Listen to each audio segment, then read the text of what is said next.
There's no chance you're gonna work hard enough to achieve what you want unless you're in a good place. The reality of how life works, everyone's ambition is completely dictated by what's going on inside of them emotionally. The power is in your perspective. The power, the difference between those who make something happen and those who do not is wrapped in the truth and in the power of their perspective.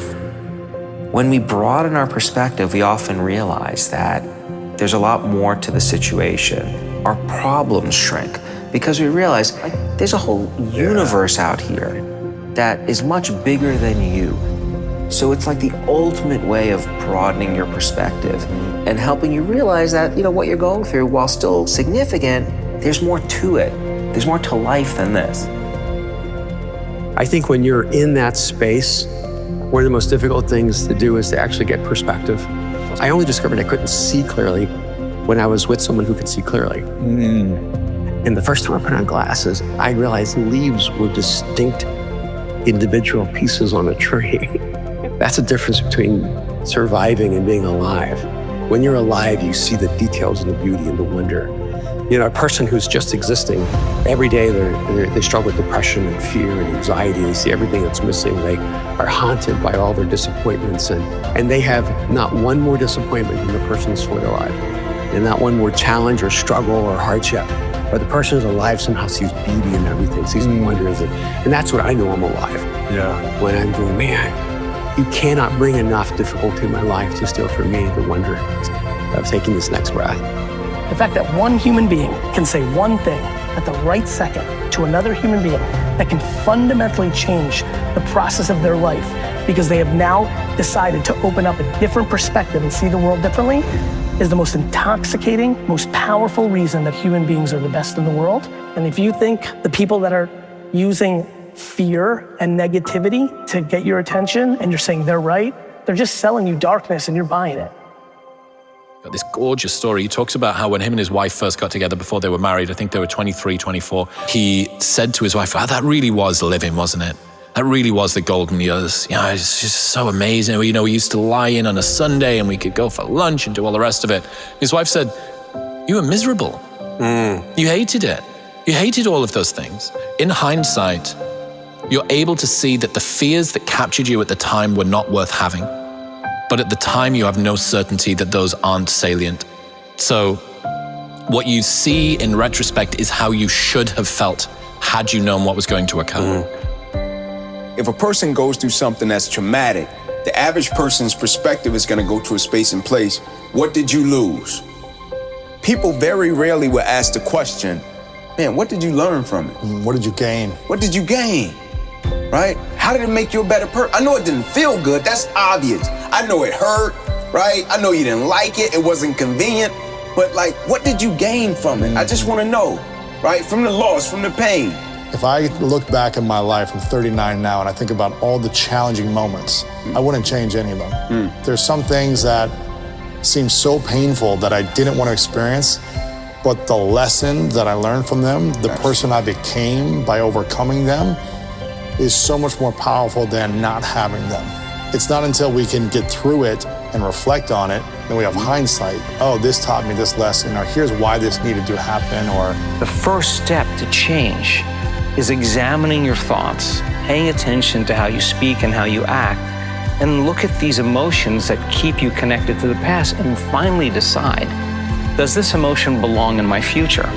That is what drives us to our dreams, and you just got to be able to sustain that state of being independent of anyone or anything in your life. And if you can, get ready, because that's when your life changes. You're literally thinking differently, you're acting differently, and you're feeling differently. That's a new personality, and that means a new personal reality. I tell people all the time, man, the easiest thing in the world to do is to be negative. So easy. Easiest thing in the world to do is complain. Easiest thing in the world to do is to quit. That's easy. I pour my pain out onto the written page, and then I write about the good things, and that gives me that key word, which is perspective. Wow. There's that Persian proverb, I cursed the fact I had no shoes until I saw the man who had no feet. And then if you start to think differently because you learn new information, you begin to make different choices. And if you make different choices, you can begin to do different things and behave in different ways, and you can create new experiences. We see differently. Our perspective is different. And because our perspective is different, our outcomes are different. Our rewards are different. So the greatest gift you could give yourself is, I believe, to make that decision and say life is too short to suffer. It doesn't matter what happens. You're going to find something to enjoy and appreciate. Please keep life in perspective, because things could be a whole lot worse. So instead of complaining, do yourself a favor. Man, start counting your blessings. That's right, the best is yet to come. So please, remember, life is just perspective, man. If you change the way you look at things, then the things that you see will change. Don't just aspire to make a living. Aspire to make a difference. Well, as I said, I'm a positive person. I think that you have to take what you're given and do something with it. You know, the easiest thing to do is complain about it and give in to that. But I try to turn that into something positive, and so far it's worked for me. You know, it would be easy to sit here and say, oh yeah, there's a lot of prejudice, there's a lot of racism. Well, that's a given. You know, I try to be a positive person and figure out a way I can do better, not give in to. Small minds discuss other people, gossip. Good minds discuss events. Great minds discuss ideas. At 66, getting ready to be 67, having just buried my mother, I made a promise to her and to God to do, not just to do good the right way, but to honor my mother and my father by the way I live my life the rest of my days on this earth. I'm here to serve, to help, to provide. When I was young, I starting to really make it as an actor. I came in, I talked to my mother. I said, Ma, did you think that this was gonna happen? I'd be so big and I'll be able to take care of everybody and I can do this and I can do that and I can. She said, boy, stop it right there, stop it right there. She said, if you only knew how many people that have been praying for you, how many prayer groups she put together, how many prayer cloths she gave me, how many times she splashed me with holy water. She said, oh, you did it by yourself? I tell you what you can do by yourself. You can go outside, get a mop and a bucket and wash them windows. You can do that by yourself. Superstar. Everything that you think you see in me, everything that I've accomplished, everything that you think I have, and I have a few things, everything that I have is by the grace of God. Understand that. It's a gift. What are you going to do with what you have? I'm not talking about how much you have. Some of you have money. Some of you have patience. Some of you have kindness. Some of you have love. Some of you have the gift of long suffering, whatever it is, whatever your gift is. We all have different talents. Some of you will be doctors, some lawyers, some scientists, some educators, some nurses. It's what you do with what you have. True desire in the heart, that itch that you have, whatever it is you want to do, that thing that you want to do to help others and to grow and to make money, that desire, that itch, that's God's proof to you, sent beforehand already to indicate that it's yours. And anything you want, you can have. So claim it. Work hard to get it. When you get it, reach back. Pull someone else up. You only live once. So do what you feel passionate about. So you got to get out there. You got to give it everything you got, whether it's your time, your talent, or your treasures. The world needs your talents, man, does it ever. Your life will never be a straight path. I was 20 years old. I was at my lowest point. And then one day, and I remember the exact day, March 27th, 1975, I was helping my mother in her beauty shop. My mother owned a beauty shop up in Mount Vernon. And there was this older woman, I didn't know her personally, but I was looking in the mirror, and every time I looked at the mirror, I could see her behind me, and she was staring at me. She just kept looking at me. Every time I looked at her, she kept giving me these strange looks. So she finally took the dryer off her head, and she said something I'll never forget. She said, young boy, I have a prophecy. a spiritual prophecy. She said, you are going to travel the world and speak to millions of people. Now, mind you, I'm 20 years old, I'm flunked out of school. In fact, like a wise ass, I'm thinking to myself, maybe she's got something in that crystal ball about me getting back into school next fall. But maybe she was on to something, because later that summer, while working as a counselor at a YMCA camp in Connecticut, we put on a talent show for the campers. And after the show, another counselor came up to me and asked, have you ever thought about acting? You're good at that. And in the years that followed, just as that woman prophesied, I have traveled the world and I have spoken to millions of people through my movies.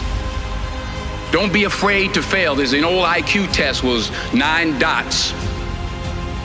And you had to draw 5 lines with a pencil within these 9 dots without lifting the pencil. The only way to do it was to go outside the box. So don't be afraid to go outside the box. Don't be afraid to think outside the box. Don't be afraid to fail big, to dream big. But remember, dreams without goals are just dreams, and they ultimately fuel disappointment. So have dreams, but have goals. Life goals, yearly goals, monthly goals, daily goals. I try to give myself a goal every day. Sometimes it's just to not curse somebody out. Simple goals, but have goals. Remember, just because you're doing a lot more doesn't mean you're getting a lot more done.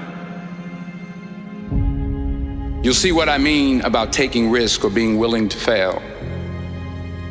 Because taking risk is not just about going for a job.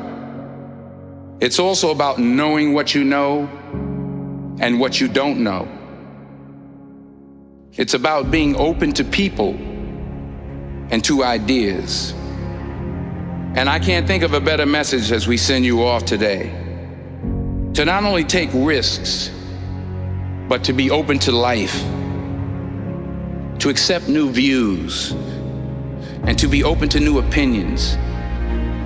Because the chances you take, the people you meet, the people you love, the faith that you have, that's what's going to define you. So members of the class of 2011, this is your mission. Never be discouraged. Never hold back. Give everything you got. And when you fall throughout life, remember this: fall forward. I found that nothing in life is worthwhile unless you take risks. Nothing. Nelson Mandela said, there is no passion to be found playing small and settling for a life that's less than the one you're capable of living. Reggie Jackson struck out 2,600 times in his career, the most in the history of baseball. But you don't hear about the strikeouts. People remember the home runs. Thomas Edison conducted 1,000 failed experiments. Did you know that? I didn't know that. Because the 1,001st was the light bulb. Every failed experiment is one step closer to success. Now, I'm sure in your experiences in school and applying to college and picking your major and deciding what you want to do with life, I'm sure people have told you to make sure you have something to fall back on. But I never understood that concept, having something to fall back on. If I'm going to fall, I don't want to fall back on anything except my faith. I want to fall forward. I figure at least this way I'll see what I'm going to hit. Keep striving, never give up, fall down 7 times, get up 8. Without commitment, you'll never start. Without consistency, you'll never finish. What are you going to do with what you have? Those who can do. Those who can't talk about those who can. What an opportunity we have because tomorrow's the first day of the rest of our lives. Everyone has a destiny, bright, beautiful destiny. The soul is calling us to be great beings, to be great lights, to live fully. And oftentimes people will dim their light in order to fit into someone else's paradigm and end up with crisis, end up with prolonged sadness. Yeah. When if you just step out of that, there's so much life to live.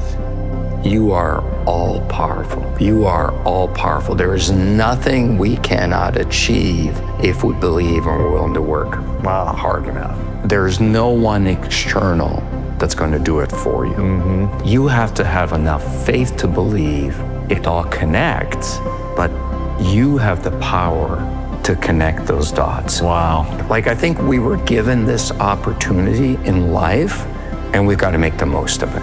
Life is too short to waste any of our emotional energy on things that don't matter. They're not between us and our destiny. I say this, if it's not between you and your destiny, it's a distraction. Wow. I really didn't have a plan, but I think my destiny actually came to find me. I opened up and allowed for something greater that I didn't even know was possible. For me, it's like the letting go of preconceived ideas about what it is that you are going to do. Destiny is calling. All of us have seen our destiny at some point in time, and we decided, I must live what's in me, that we must live. Take that leap of faith, trust yourself, and let the chips fall where they may. I always think about other people that's going through a tougher life than I am.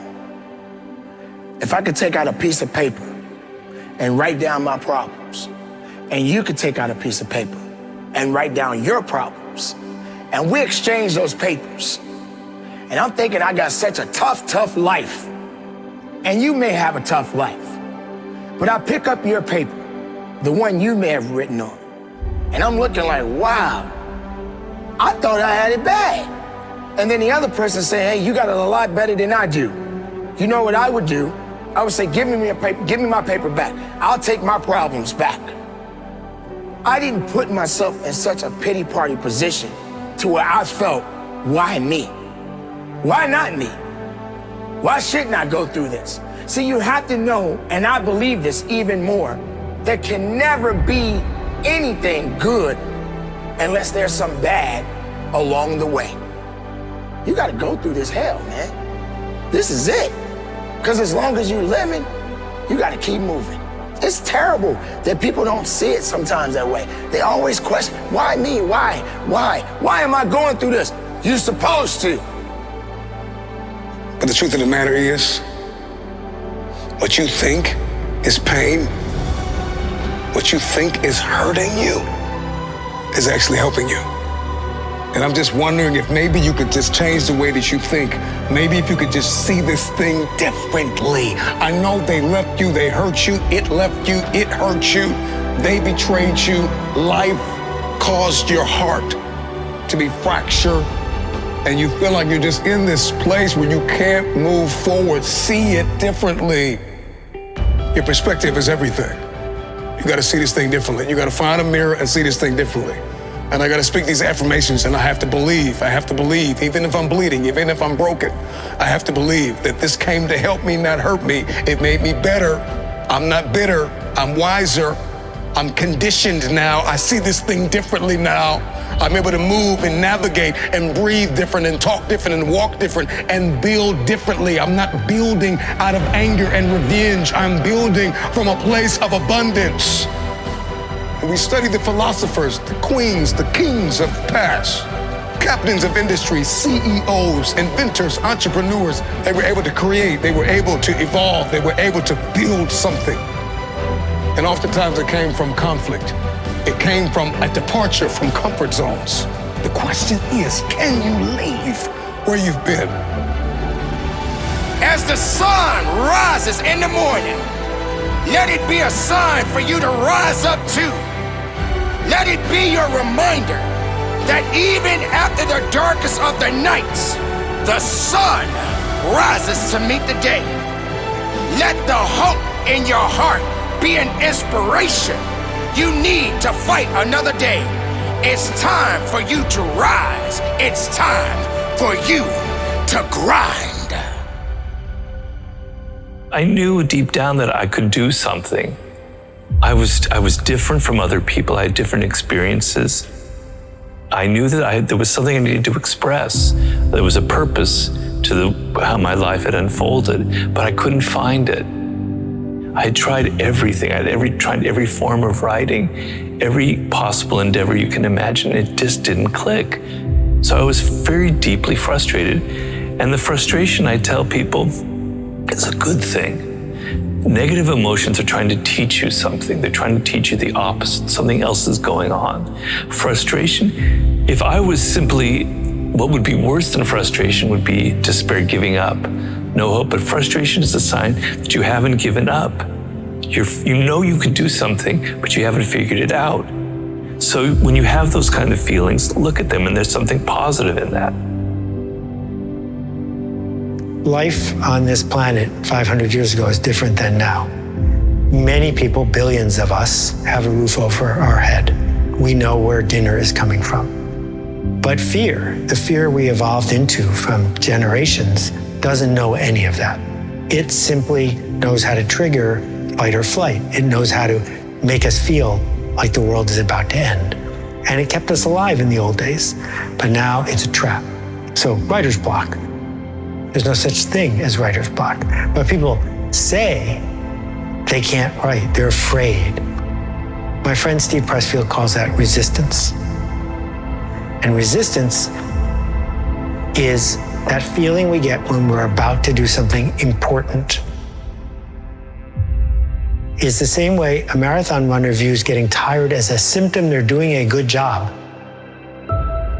Being afraid is a symptom that you might be about to do something that involves responsibility and making an impact. And I look for that feeling. If I don't feel it, I'm not trying hard enough. I know what that fear tastes like.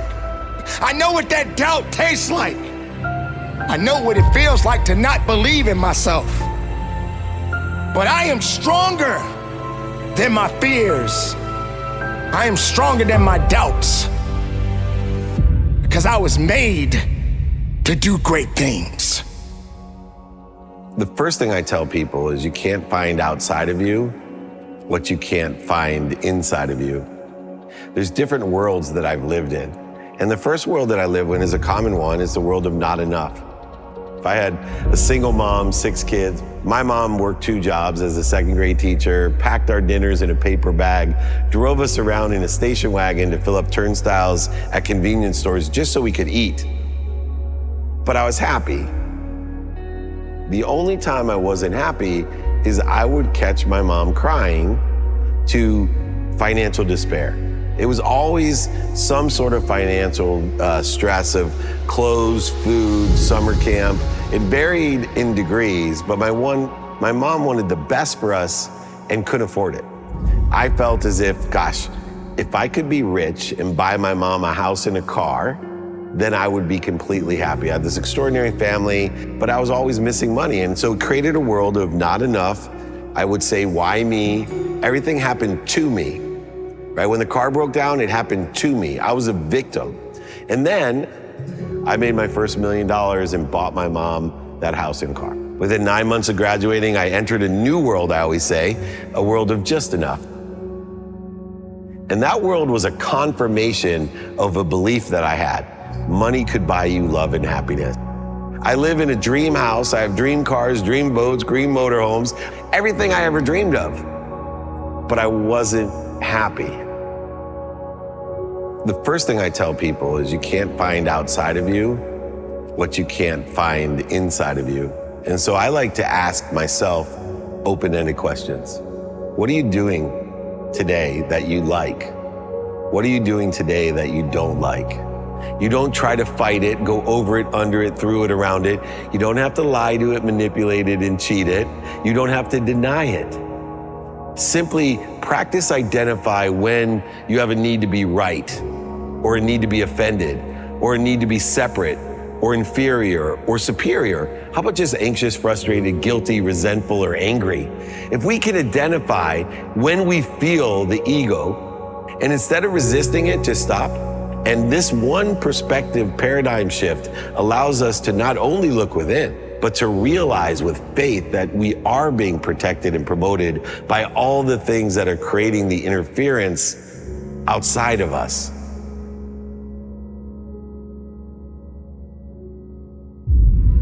Tomorrow, a mystical land where 99% of all human productivity, motivation, and achievement is stored. Doing is the only option. If you're sitting and watching this man right now and you want to be like him, there's only one way to do it. You've got to do it. Like there's no pondering, there's no thinking, there's no tomorrow. The common feeling that your life has not begun. For the time being, one is doing this or that, but there is always the fantasy that your present reality is a mere prelude to some idyllic future. This idyll is a mirage that will fade as you approach, revealing that the prelude you rushed through was in fact the one to your death. The idea that one day life's duties will be out of the way and that you can finally start doing the thing you want and living your life fully is a myth.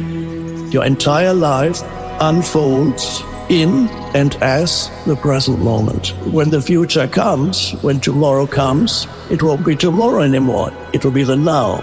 There was a British pub in London. They had a sign on the bar that says, "Free beer tomorrow." And of course, tomorrow never comes. So the past is gone. It's only kept alive as this thing we have memory. And the future is our imagination. Tomorrow never comes, it's always tomorrow. What we have, meanwhile, is today, is this moment. Go after it. Go after it while you can, because tomorrow is not promised. And I think the key is recognizing that each moment is what matters. Today is all there is, right? There is no tomorrow, there's no next year. Enjoy today for whatever is in front of you. Make it up in your mind that every day you are blessed to see, you will give it everything you have. You will live like there is no tomorrow. Tomorrow. Ain't no such thing as tomorrow. We only got today. 150,000 people die every day. Tomorrow is not promised. So if I'm not going after it, then I'm going to die incomplete. Just because somebody else lived to see 70 doesn't mean I'm gonna live to see 70. You gotta get fueled on the inside and say, now is the time. There is no perfect moment. Now is the only perfect moment you need. This is my only opportunity. There is no tomorrow. You're not gonna change anybody else till you change you. Everything really does begin with you. I found a lot of people pretty much that way. They've got an awful lot underneath the surface, but until they bring it out and take it to the marketplace, they will never realize even a minute fraction of the benefits that they could bring themselves, their families, their friends, their community, and everyone else. When you know within yourself that there's something you want to do, and I believe that all of us were born with a purpose, that all of us have some goodness within us, and that goodness gives us a responsibility to manifest our greatness. Not only is it possible for you to have your dream, but it's necessary that you go for what is yours in the universe. What is it that I must become in order to manifest the vision that's beginning to articulate itself through me right now? What must I become? Where must I grow in my own life in order to be a vehicle for this transcendent vision that wants to express through me right now? There is a sacred law that you can't really have in your life what you're not willing to become vibrationally. What must I become? Where must I grow? Some people need to grow in becoming more loving or more self-loving. Where must I grow? Who do you need to become to start the business? To move into the new location? To start traveling? To make new friends? To take up new hobbies and new investments and endeavors? to impact? Who are you going to have to become to build that philanthropic portfolio, to serve in areas you've never served, to see and to sow in places you've never been? Your destiny is linked to your identity. Your perseverance is not even about you. The future, the next generation, legacy, destiny is attached to this. It is only then that you will be able to manifest and become who you were destined to be. The hardest part of making millions of dollars and being successful in business is becoming the person who is able to do the thing. That's the hardest part. Hardest part's not doing things that'll make you $1 million. That's not the hardest part.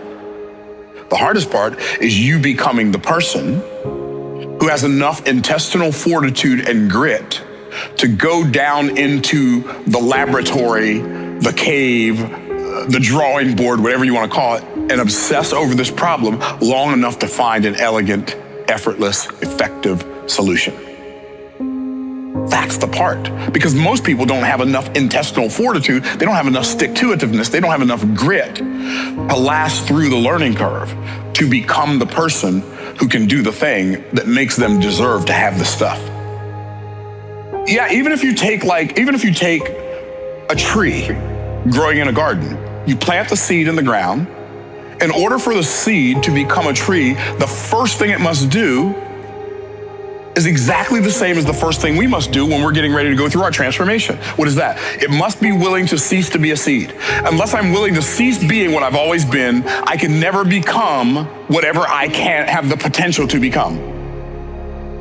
If I were to give people one single tool that would help them improve their lives, I would invite them to embrace the awareness and to use as a tool their consciousness that your life is not about you. It's about everyone else whose life you touch and the way in which you touch it. Everything that you hope to manifest in your life and searching for all the good things in life come to you automatically, almost without trying. That's all you'll need to transform your experience of who you are and to touch everyone else in life in a way that will allow them to begin to experience who they are. I came to realize that it's not about me. The experience is yours, but the experience that people take from the content, you will never own. I will never know how much what I do affects people or doesn't. I'm not responsible for what happens with what is created once it's out in the world. The reason I was there was not to have a personal experience. The reason I was there was to make a film that could potentially shed light on an issue or teach something to people, because I was so busy worrying about being Mr. Program Maker and making this film that was perfect in my mind's eye. Whereas in reality, the conversation that was being had never been had before. And as a result, it actively changed lives of people watching. It literally changed the lives of people that messaged me. It wasn't about me. And being comfortable with that is quite difficult, but also quite freeing in a lot of ways. People come to the work for all kinds of reasons, and I don't really care. But by the time they start doing the work, all they really want to do is give. Because when you feel so amazing and feel so great about yourself that you no longer want anything, the first thing you want to do is give. And it's just a practice. And as you do that and you start seeing all the fun things happening, it's not like, oh, I got to go create my life today. You're like, I got to go because I don't want the magic to stop. So I just do it because I love the crazy, magical, wonderful things that happen that I would just never anticipate in my life. And so people are catching on to it, and they start coming for one reason, they want money or they want health, but it's not about your money, it's not about your health, it's not about your new relationship, it's not even about the mystical moment, it's about who you become in the process. Because overcoming all those limitations to become somebody else, nobody can take that away from you. Your matters are the peace of the world. You are beyond yourself. You're greater than yourself. Who you are today is just a point of reference. Don't you ever confuse your potential with who you are right now. Let me tell you something. You need to get to where you're supposed to be. I remember at our high school, the bell would ring and the principal would come into the hallway. He would yell and say, hey, where are you supposed to be, son? So can I ask you a question? Where are you supposed to be? Based on your dreams, based on your goals, based on your vision, where are you supposed to be? That night changed my life. My father reminded me of where I was supposed to be. And all of a sudden, I had to become somebody different in order to get to where I'm supposed to be. Your next level requires you to transform. I need you to be honest with yourself and ask yourself, yo, E.T., where am I? What do I know and what don't I know, and how much more do I need to know to get to where I am? What abilities do I have? What abilities don't I have? What skills don't I have? If I don't acquire those skills, it's going to allow me to be stuck where I am. What skills don't I have? What skills do I still need to get? What information do I have? What information don't I have? And what information do I need to get to where I'm trying to go? If you've decided I can't, because I was unlucky, my mom this, my dad this, my country this, my gender that, my income level this, well, then it's over. Doesn't matter what I think, you think, anyone else thinks, it's over.